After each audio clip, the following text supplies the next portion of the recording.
৭৮তম বর্ষে পদার্পণ করল দক্ষিণ কলকাতা ত্রিধারা সম্মেলনের দুর্গাপুজো।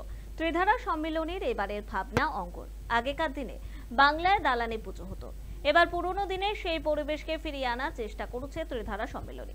দ্বিতীয়তেও ত্রিধারা সম্মেলনের পুজো উদ্বোধন করেন রাজ্যের মুখ্যমন্ত্রী মমতা বন্দ্যোপাধ্যায়।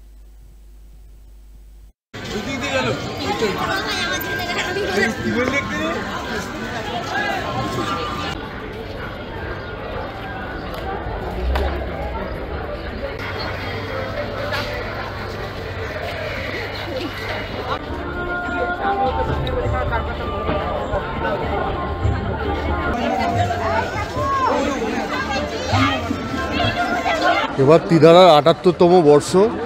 ত্রিধারার এবছরের ভাবনা অঙ্গন। শিল্পী তার শিল্পের মাধ্যমে এটা ফুটিয়ে তোলার চেষ্টা করছে বাংলার পুরনো দিনের সেই দালানে পুজো, সেই পরিবেশটাকে আবার ফিরিয়ে আনার চেষ্টা করেছে।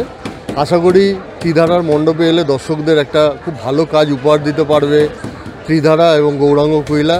এবার ত্রিধারা